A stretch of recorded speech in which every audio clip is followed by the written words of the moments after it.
Ó, vamos aguardar aqui as perguntas realmente para o final, né, porque eu queria agregar aqui a todas as palavras aqui dos nossos professores, eu queria agregar um pouquinho de controle e de fiscalização a tudo que nós passamos aqui, efetivamente. Eu sei que são N dúvidas aí que envolvem aí dispensa e inexigibilidade.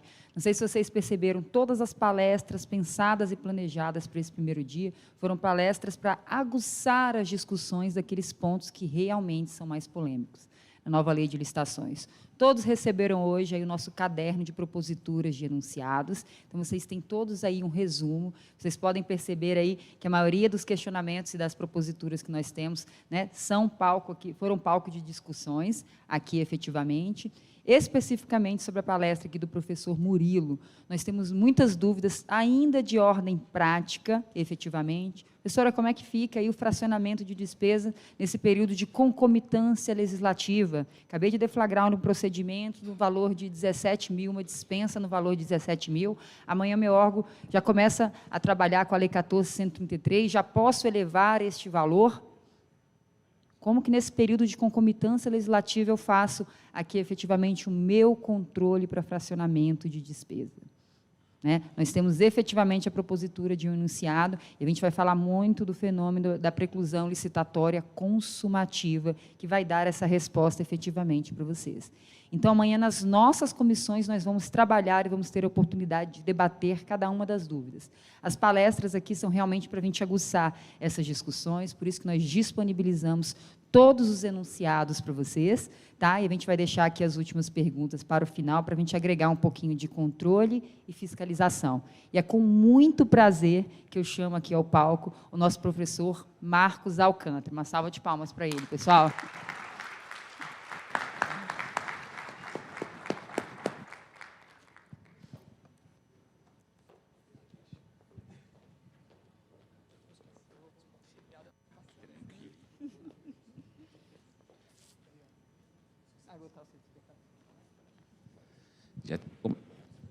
Oi. Já tem que começar a colocar os controles aqui. Já vai, cara? Valeu, Vitor. Boa tarde, pessoal. Tarde, quase noite. Se falar por último, fica um lado, você fica ansioso ali, né? Fica dando aquele frio na barriga. Mas, por outro, é bom porque as perguntas que a mim possam ser direcionadas, eu tenho um time aqui para responder. Né? Time desfalcado agora, que o Vitor precisou sair. Meus queridos, pô, que satisfação para mim. Paulo me deu a primeira notícia de que talvez eu viesse falar nesse evento. Depois recebi a mensagem da Luana. Fizemos alguns encontros, algumas reuniões para alinhar o que a gente vai dar com vocês. Encontrei alguns grandes amigos aqui, meus contatos, Sergipe, a Laim, a Flávia agora, meu amigo Santana. Está o áudio. O microfone cansou, né? Mas ele ainda tem algum tempo. Bom, inicialmente parabenizo pelo evento, Luana, que maravilha, que estrutura fantástica, muito bom, desde o início ao fim. Achei que ia ficar cansativo chegar bem cedo aqui hoje, mas ficaria até mais. Enfim, a mim coube falar sobre a atuação do controle. Quem tem um passador de slides aí para mim? Obrigado, Murilo. Falar sobre a atuação do controle interno na nova lei de licitações e contratos.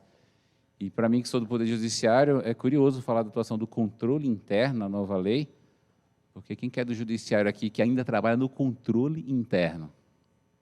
Talvez vai ter um ou outro que ainda não atualizou a nomenclatura e também não subiu de linha, né? Que a atuação do controle, a depender de como esteja estruturado, você está na segunda ou na terceira linha. A antiga linha de defesa, falando da metodologia do DIA que criou, que agora é só linha, na modelo das 3 linhas, mas a lei de licitações e contratos entendeu por bem falar das 3 linhas de defesa. Lembra bem o futebol, talvez por isso que a gente falou tanto de futebol aqui desde o início, né? O ministro falando do Pelé e Coutinho, dessas duplas do futebol, e eu lembrei do início da minha amizade com o Paulo Alves, né? Eram os chamados Fla-Flus da auditoria. A gente fazia algumas lives sem combinar, eu entrava com a minha caneca mais bonita, óbvio, do Flamengo, do Bruno Henrique e outro patamar, e Paulo vinha com a caneca do Fluminense dele, então era um Fla-Flu, mas o Fla-Flu bem bacana, bem tranquilo. Geralmente acabava em empate, esse Fla-Flu, para ninguém sair triste. Mas, turma, a mim coube falar sobre a atuação do controle interno na nova lei de licitações e contratos, A gente fala em controle, a gente já pensa logo em alerta, em cuidados, em cautelas, e talvez tenha sido essa a preocupação do legislador em finalmente colocar o controle na lei de licitações e contratos. Assim como outros conceitos, tipo governança, segregação de funções, gestão por competências, muita coisa interessante que já se praticava na administração pública, mas que a gente não encontrava o fundamento, o respaldo na lei. A gente lançava a mão da doutrina, da jurisprudência especializada, mas é interessante que tenha vindo na lei. E eu gosto de iniciar as falas sobre o controle, trazendo essa pesquisa que foi realizada pelo Banco Mundial. Me foi trazida pelo professor Rodrigo Pironte, mas ele disse, toda vez que eu citar, cita que eu te passei, mas era do conselheiro Licurgo Mourão, do TCE Minas Gerais, se não me falha a memória. O que você faria se deparasse com esse envelope, com essa maleta cheia de dinheiro na rua? E aí a pesquisa aponta algumas alternativas. Se não houver qualquer possibilidade de descoberta do fato, 17% das pessoas disseram assim, ora, ninguém vai ver? Sério? Cara, é meu. Achado não é roubado, né? Beleza. 33%, eu notifico o achado, não é meu. 50%, vai para casa, vou olhar o envelope, quanto é mesmo? Quanto é que está meu cheque especial lá? Vamos mexer no controle. Mas se tiver 30% de probabilidade de descoberta do fato por terceiros, 4% fica com dinheiro. Era 17%, caiu para 4%. 74% notifica o achado. Então, em 22%, vão pensar à noite. Então, daqueles 50% lá, já reduziu para 22%. E dessa ilustração aqui da pesquisa, eu trago algumas assertivas aqui sobre o controle. Pensando no processo de contratação, né? O controle ele precisa ser percebido pela administração, e até pelos administrados, pelos os licitantes, aqueles que participam das nossas licitações, mas o controle precisa ter uma autonomia, ter independência, ter estrutura, o controle precisa existir, o controle precisa atuar. Então, essa é a ideia que eu vejo quando a lei se preocupa tanto em falar sobre controle, não só das estruturas de controle, que está naquele dispositivo, né, batizado, não sei se foi eu que batizei, de emenda Paulo Alves, mas o cara que mais fala daquilo, também da unidade. Precisa-se de estrutura para essas unidades, para que elas consigam, de fato, atuar, consigam ser percebidas. E nós vemos na lei alguns dispositivos, eu trouxe alguns aqui que falam sobre o controle como atividade e o controle interno, batizamos como estruturação de controle. Então, o artigo 169 inicia falando sobre controle interno, fala também de controle externo, fala de controle de modo geral, e ele lembra que as contratações públicas devem se submeter a práticas contínuas e permanentes de gestão de riscos e controle preventivo. E aí fala, inclusive, de como se dá isso, da adoção de recursos de tecnologia, que é bem interessante a gente usar a tecnologia do controle. Então, a gente precisa fazer passar as nossas contratações por essas práticas permanentes de gestão de riscos e controle preventivo. Eu gosto muito de usar a expressão que eu chamo de binômio risco-controle. Até porque não faz sentido você adotar controle naquilo que não tem riscos. Tem uma frase do professor Paulo Alves, que eu até me apropriei dessa frase, né, Paulo? A gente até publicou num capítulo de um livro, que Paulo falava muito, onde há objetivos, há riscos. E, Paulo, se você me permite, colocar uma vírgula aqui, mas nem todo risco precisa ser controlado. Aqueles riscos que você olha para o risco assim e diz, pode deixar. Tipo aquele centroavante do time que está cansado já. Não é aquele que se finge de morto, não. Aquele que está morto mesmo. Aquele você nem controla, deixa que a gente brinca no futebol, deixa que o terreno marca, que ele não vai fazer nada. Não precisa controlar. Não precisa.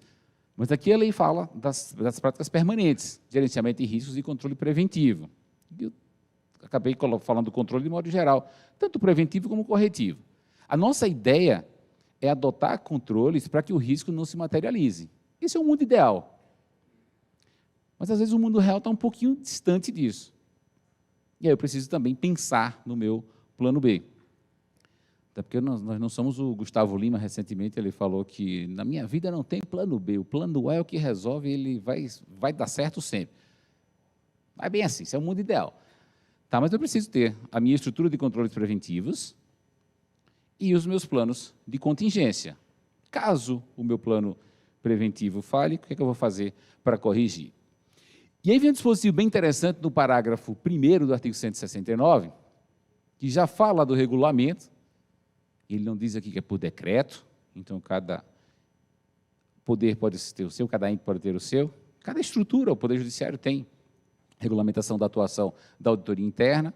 Então, na forma de regulamento, essa implementação de práticas a que se refere o caput do artigo 69, de gestão de riscos e controle preventivo, será de responsabilidade da alta administração, e essa redação, Paulo, me parece muito com a redação lá do artigo 11, parágrafo 1º. A ideia é a mesma, e levará em consideração os custos e os benefícios decorrentes de sua implementação. Isso me preocupa muito, porque eu tenho me deparado com alguns controles da administração pública, que você olha para aquele controle e fala, será que vale a pena? Quando eu entrei nessa área lá no meu tribunal, já tem um tempo, lá em 2005, na antiga Secretaria de Controle Interno, os nossos principais processos de trabalho, nossas principais atividades eram auditorias em suprimento de fundos, auditorias em diárias. Isso levava muito tempo. E eu olhava para aquilo assim, e o tribunal estava tocando uma obra do Complexo da Justiça do Trabalho, onde a gente está sediado hoje, obra de aproximadamente 20 milhões de reais. Eu olhava para a obra de 20 milhões e olhava para o suprimento de fundos, que o tribunal gastava 30 mil reais no ano, e dizia, alguma coisa não está certa. E aí a gente recebeu uma visita do TCU, aquelas visitas de cortesia que eles faziam, de vez por outra, para apresentar o processo de prestação de contas. E o TCU disse, você tem uma obra de 20 milhões correndo aqui, o que você está fazendo de ação, de acompanhamento? Quase nada. Mas o suprimento de fundos estava auditado. E numa dessas auditorias de suprimento de fundos, a gente descobriu uma falha no processo de suprimento de fundos. 30 mil reais o tribunal gastou no ano. A colega que auditava, eu tive a curiosidade de checar o salário dela, ela tinha um salário bruto de 15 mil reais, ela levou 2 meses para auditar, então a gente gastou 30, para auditar 30, e achou, Diocésio, uma compra equivocada de 800 reais. Não foi desvio de conduta, nada disso. Foi um equívoco, contratou-se um software para o suprimento de fundos. E não pode comprar software para o suprimento de fundos? O manual, a gente acha que tem mais norma de suprimento de fundos na administração pública, norma de contratação, norma de pessoal. É tanta da norma. Vocês já pararam para estruturar um curso de suprimento de fundos? São 12 ou 13 normas. Tem de tudo. E tem alguns mitos, alguns mantras. Né? Não pode comprar isso suprimento, porque você aperta o sujeito. Por que não pode? Cara, não sei, só sei que foi assim. Não pode, não sei. Não pode comprar suprimento de fundos no sábado, no domingo, no feriado. Eu quero crer que seja para que não caracterize que o servidor público está fazendo hora extraordinária. Eu acho que é isso. Mas aí meu tribunal fez um passeio em homenagem ao Dia da Sustentabilidade Ambiental, dia 5 de junho, Dia Mundial do Meio Ambiente. Era num sábado, e tinha que comprar gelo. E o meu diretor-geral, que é irmão daquele rapaz que está ali do Alain, Tadeu, fez, se comprar gelo na sexta, no suprimento, vai derreter o gelo, naturalmente. E aí a gente vai entender por que a norma disse que eu não posso usar no sábado. É por isso, é para o servidor não fazer hora extraordinária. Mas extraordinariamente, quando tiver um evento no sábado, você vai comprar o suprimento de fundos no sábado. Eu não posso comprar o suprimento de fundos, aquilo está estocado em almoxarifado, é óbvio, porque aquilo passou pelo processo normal de aplicação. Mas você tem uma vara de trabalho situada a 130 quilômetros da capital, estourou um cano na torneira, está vazando tudo lá, o diretor falou, eu posso comprar um suprimento aqui, uma fita velha da rosca, ou aquela pecinha lá para colocar na pia, e acabou. Eu vou deslocar do almoxarifado, pegar uma viatura, levar um trocinho de 10, 15 reais? Não.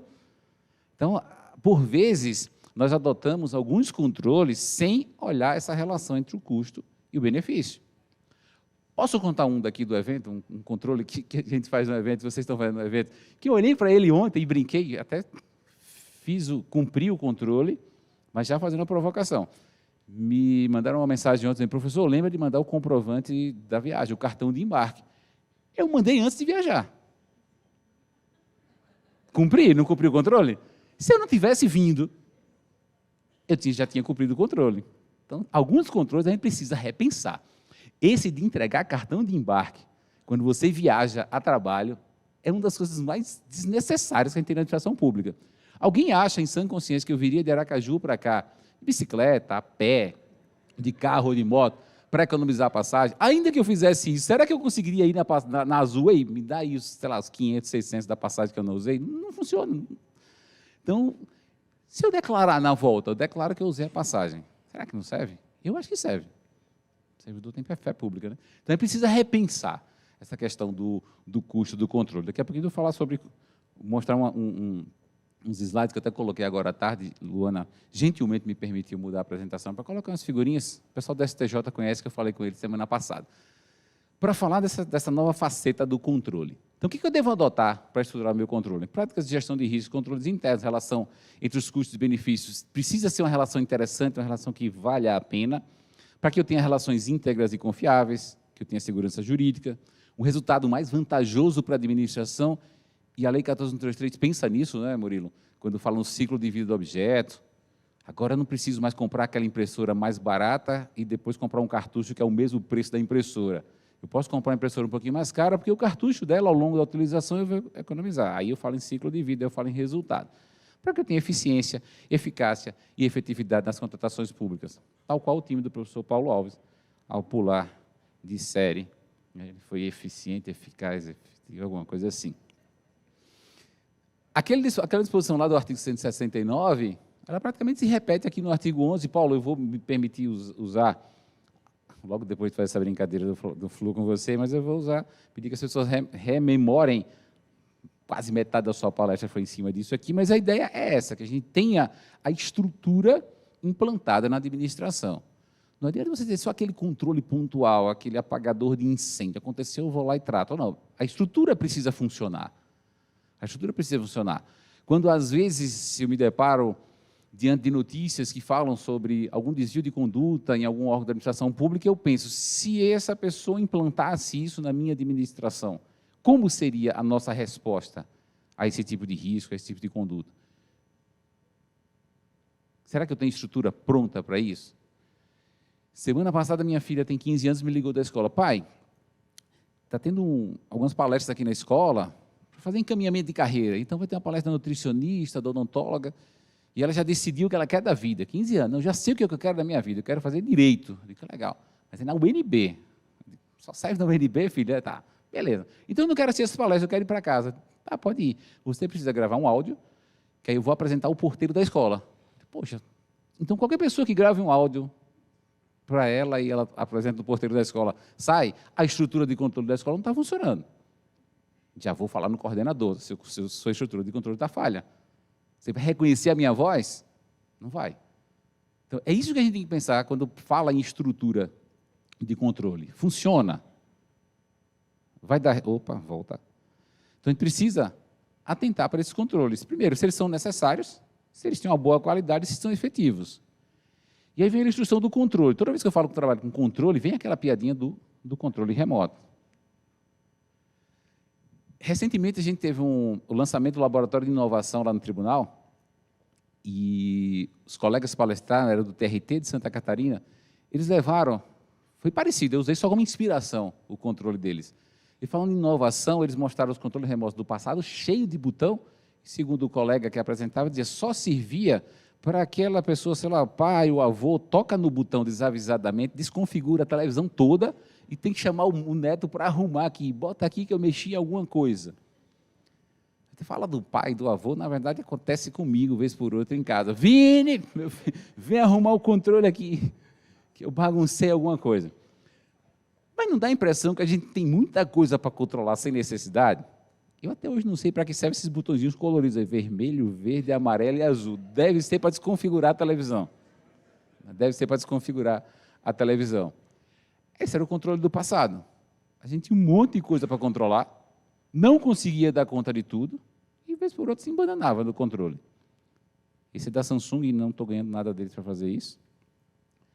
Esse é o meu controle. Essa foto é minha mesmo lá, por isso está assim, não tão bem configurada como a anterior, que foi do Pexels. Esse é o controle moderno.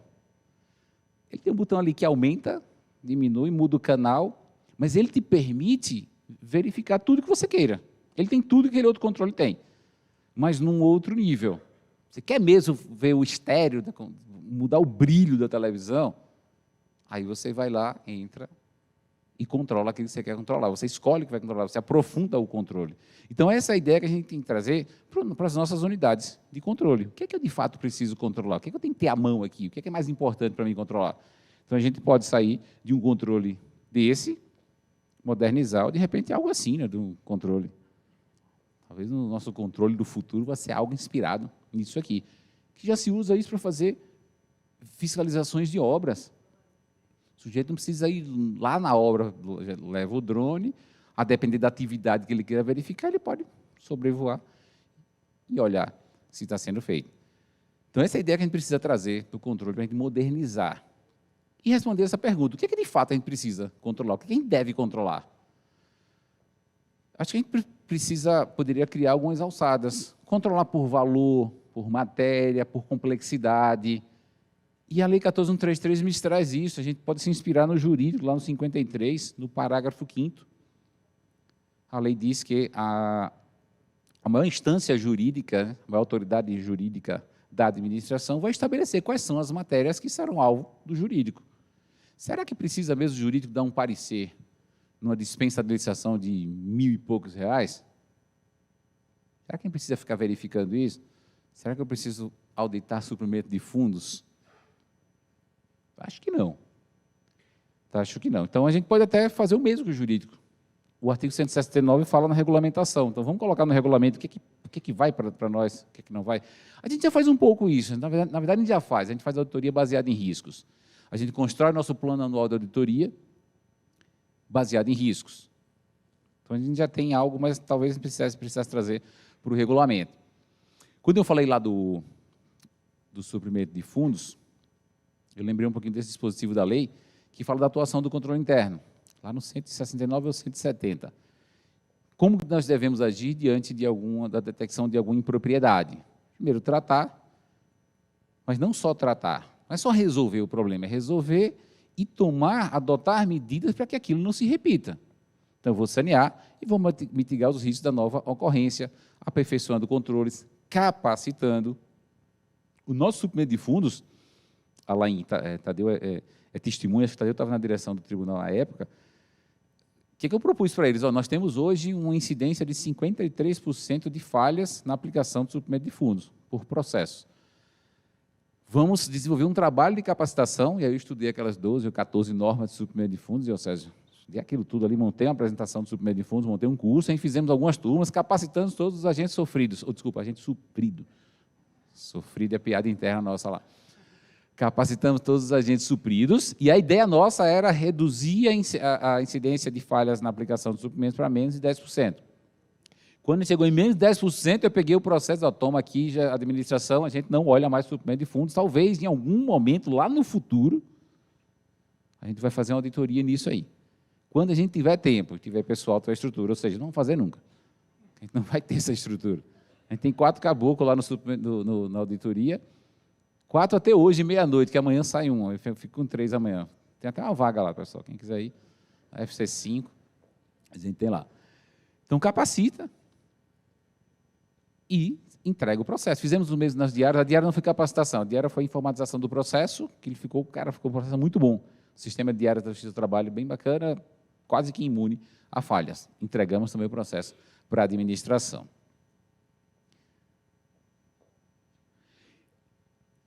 Reta final agora, para que a gente possa responder as perguntas da contratação direta aqui do Murilo.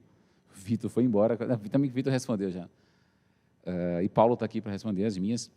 Controle interno na Lei 14.133. Muitos dos nossos colegas, e aí, colegas do Poder Judiciário, até 2 semanas atrás eu fazia parte do Comitê de Governança do Sistema de Auditoria, era um dos representantes da Justiça do Trabalho, acabou o mandato.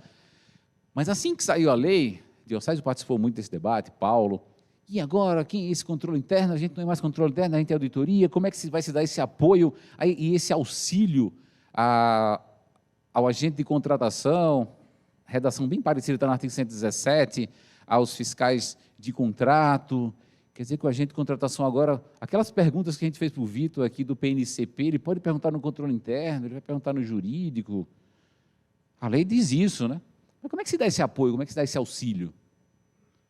Quer dizer que eu posso escolher? Eu sou pregoeiro, estou lá, cara, tem apoio e auxílio do jurídico e do controle interno. Aí eu olho, pô, o jurídico é Paulo está ali meio sem paciência, o controle interno é Murilo, cara, está até rindo, vou perguntar a Murilo, que é mais gente boa. Não é bem assim, tá? Não é bem assim. E entendo eu que a gente deve segregar por matéria. E aí a gente pode, unidade de auditoria, atuar aqui. Como é que eu compatibilizo isso com aquela vedação à cogestão? Atuando como consultoria.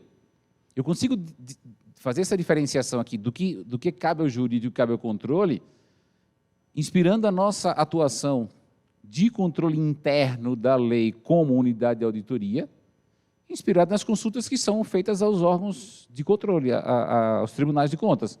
Consulta em tese. Porque caso concreto, o jurídico resolve.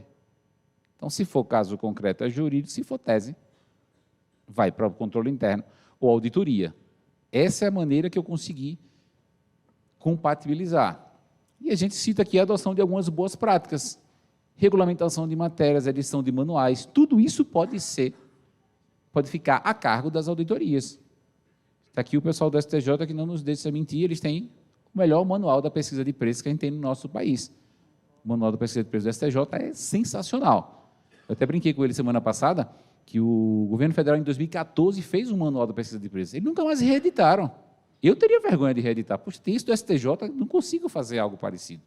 Também não vou copiar descaradamente, como fez o legislador na 14133, né? Ele copiou um monte de dispositivo da 8666, para não ficar muito na cara, ele trocou a ordem da palavra. É inexigível a licitação quando houver inviabilidade, agora é inexigível quando for inviável. É mais ou menos assim. A auditoria quem fez o manual da pesquisa de preços. Essas são ações de consultoria, por exemplo, participação em reuniões, em grupos de trabalho, desde que fique muito claro que você vai participar na condição de consultor. Todas as portarias lá do meu tribunal, quando eu participo de alguma comissão, comitê, etc., pode me colocar tranquilamente. Agora eu vou na condição de consultor, eu não tomo decisões, eu não participo de votações. Mas a gente pode atuar aconselhando, respondendo a consultas, pode atuar capacitando. Isso a gente faz muito lá. Porque a atividade de auditoria está definida na Resolução 308. Auditoria interna, atividade independente e objetiva de avaliação e consultoria. Então, a auditoria ela se bifurca em dois processos de trabalho. A avaliação, eu digo que é a auditoria propriamente dita, aquilo que você, quando vê, isso é auditoria. Mas a consultoria também é auditoria, está aqui, é uma atividade de auditoria. E o fato de realizarmos consultoria, está dito no parágrafo único, essa vedação à prática de atos de cogestão, não significa dizer que eu não possa responder a consultas que forem feitas pela administração, desde que não haja comprometimento, desde que não haja a cogestão. E a gente pratica na função de consultoria, que está dita aqui na própria Resolução 308. Atividade de aconselhamento, assessoria, treinamento, serviços relacionados, cuja natureza, prazo e escopo são acordados com o solicitante, no caso a gestão, devendo abordar assuntos estratégicos de gestão, e se destina a adicionar valor e aperfeiçoar processo de governança, de gerenciamento de riscos, de controles internos administrativos, sem que o auditor interno pratique nenhuma atividade que se configure como ato de gestão. Perfeito? Luana, quero crer que eu cumpri o meu prazo, mas não sem antes deixar uma frase que tem muito a ver com o objetivo e a lei de licitações e contratos, lá no artigo 11, eu reputo como um dos mais importantes artigos da lei. O artigo, o referencial do 11 na 866 é o artigo 3º. O 3º fala de objetivos e princípios. Hoje a lei dividiu em dois, o artigo 5º só para os princípios, até porque para 22 princípios não cabe mais nada ali, né? Duvido alguém decorar todos aqueles princípios. Lista aí, André, os 22 princípios logo. Quando eu estou na dúvida, ele está no artigo 5º da lei, princípio da ansiedade está lá, tem um monte de outros princípios. Exatamente. E aí artigo 5º só para os princípios e o 11 para os objetivos. E eu gosto muito de trabalhar com objetivo. Hoje eu trabalhei com objetivo várias vezes. Eu tinha que chegar aqui às 9h30, botei meu despertador para 7 e pouquinho. A gente foi almoçar, tinha que estar aqui 2 horas, a gente pediu o prato logo, pede a comida, qualquer coisa, serve aí, vamos para cá. Eu tinha que entregar isso aqui com 30 minutos, coloquei aqui o meu. Então, eu trabalho sempre com objetivo, e eu vejo na lei, a lei diz claramente quais são os seus objetivos. Selecionar a proposta que traga o melhor resultado, né, que traga o contrato o mais vantajoso, evitar distorções de preço nas licitações, evitar superfaturamento, promover desenvolvimento nacional sustentável. Então, a gente tem objetivos bem definidos, e aí a gente precisa traçar as nossas estratégias para chegar nele. E aí eu achei essa frase, achei bem legal do Nietzsche, né? O homem tolera qualquer como se tiver um porquê. Então, tendo um objetivo, eu sigo adiante e eu traço a minha estratégia e eu faço as minhas atividades, beleza? Como de costume, eu gosto de deixar os meus contatos, né? Esse é o meu e-mail institucional, marcos@trt20jusbr, Marcos com U, esse é o original de fábrica, tá? E a minha rede social, Instagram, é por onde a gente mais interage, meus amigos. Então, muito obrigado, boa noite, e vamos responder as perguntas que, por acaso, venham de lá. Professor Marcos, muito obrigada pelas palavras. Quando a gente estava idealizando aqui as palestras para esse nosso primeiro dia, achei extremamente importante incluir aqui um painel sobre esse tema, considerando aí todo o protagonismo que a Lei 14.133 dá às unidades de controle interno, e surgiram N dúvidas aí em relação à atuação do controle interno e da auditoria e dos controles internos administrativos que nós temos aí, todos nós, como condição para o nosso processo de trabalho. Então, achei importantíssimo, ficou muito esclarecedor aqui, né, as diferenças entre controle interno e auditoria, mas nós pensamos efetivamente uma comissão temática para tratar do tema. Aí nós temos proposituras de enunciados aí que vão ter discussões aí de elevadíssimos níveis aí, amanhã, para isso tudo.